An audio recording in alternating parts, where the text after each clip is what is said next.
Yun no, kamusta kayong lahat dyan mga boss repa? At magandang umaga, magandang tanghali, magandang hapon sa inyong lahat. At lahat ba nakapollow na kay Scooter Boy Vlogs? At pakisuyo naman na paki-like and subscribe yung ating YouTube channel na Scooter Boy TV mga boss repa. At dito nga mga boss repa, maraming nagtatanong tungkol dun sa carburetor theory natin or yung formula na nilabas nating video. Maraming nagtatanong kung saan daw ba galing at saan ko nakuha. Bali mga boss repa, hindi ko kasi maalala kung saan ko talaga siya natutunan o sinong nagturo sa akin o saang book ko siya nakuha. So dito itatry nating i-dissect yung carburetor components, tapos sukunin natin or hanapin natin yung mga measurements na inailabas natin para magkaroon tayo ng reference or basis. At sure naman tayo mga boss repa na dito rin naman galing yung mga figures na nilabas sa formula natin. So, yun mga boss.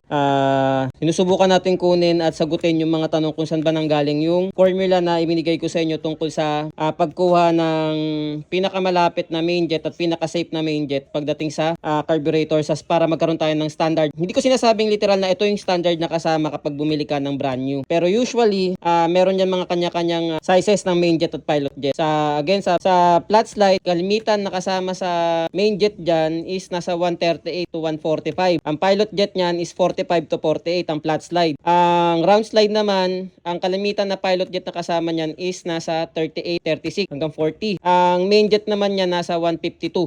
Yun nga, case to case basis siya na yun yung na-experience ko. Pero ito, tuturo ko sa inyo. Hindi ko pala ituturo. Inaalam natin kung saan nga nanggaling siya. So kinuha natin yung mga measurement ng cutaway, anong degrees nitong pagkakatabas nitong cutaway natin sa piston slide, measurement nung needle natin, tsaka yung needle code. Meron to sakto, nakita ko meron tayong na-encounter na may needle code siya. Yan. Yung jet atomizer natin or yung trunk tree atomizer, may iba't iba rin itong stock yan. Meron din mas maraming butas. Ayun, nasaan na ba yun? Masaya, may mas maraming mga butas. Mas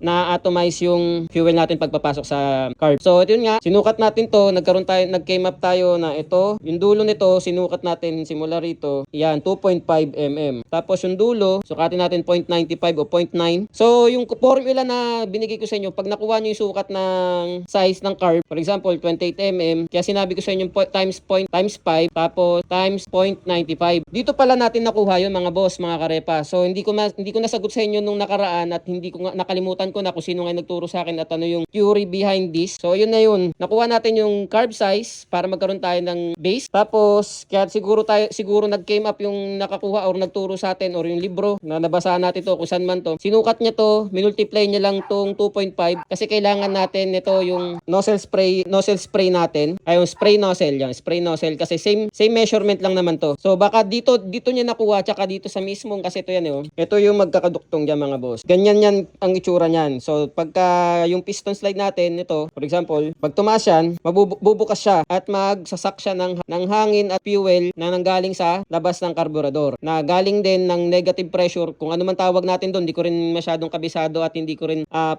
pinag-aaralan yon, yung negative pressure na hihigupin ng makina papunta rito sa karburador natin, yan, para magkaroon pa ulit ng additional na hangin papasok dito. So ganito itsura niyan, tapos may main jet dyan dito sa ilalim. So hinanap natin yung idea behind this formula mga boss. So malamang itong times 5 na to na 28 mm times 5, usually or mostly nag-came up ako ng conclusion na nanggaling ito dito sa needle. Tapos minultiply niya sa dalawa dahil nga magkaasawa tong dalawang to. Kaya naging 5. Tapos yung needle tip natin, ng measurement nito is 0.95 or 0.9. Sabi mo na lang 0.95 na para exact. Kaya yun yung kinalalabasan ng calculation or formula calculation ng ating main jet para safe tayo. So yun, sa mga hindi ko masagot ng mga nakaraan kung ano yung science or math behind this formula, ito na mga boss.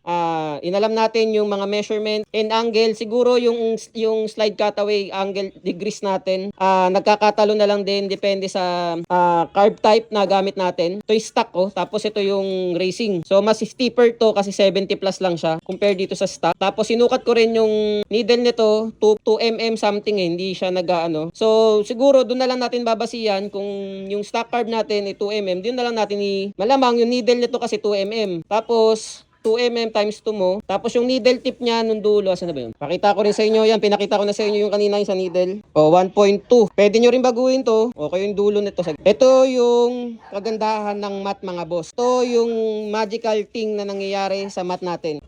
Kaya siguro ito yung nag-came up sila dito. Kung saan mang bukto or saan mang tao sino nagbigay sa akin ng idea nito. Kalimutan ko na. Pero yon 1.2 tapos 2mm lang yung top nito. Yan. Sabihin mo na ganyan. 1.9. 2mm yan. 2mm. Pag ginamit natin yung formula ulit ng stock, sabihin na natin 17mm yung size ng carb times yung 2mm plus 1.2 o 4 lang yan times 1.2 instead of 0.95 yung tip. Kalalabasan yan yun ang main jet size na kinakailangan sa stock. Hindi ko sinasabi to again correct me if I'm wrong kung tingin nyo ay applicable to sa lahat. Baguhin nyo na lang kaya kailangan natin ng napaka-importanting measurements natin. Yung mga bawat measurements ng bawat parts natin. Ganun ka-importante. Ako dahil inobligate ko yung sarili ko para maintindihan natin or mas maintindihan pa natin yung bakit nag-came up tayo ng ganito. Ito yung conclusion ko at ito yung behind this theory sa formula ng carburetor mga boss. So yun, sana nasagot ko yung mga katanungan nyo when it comes to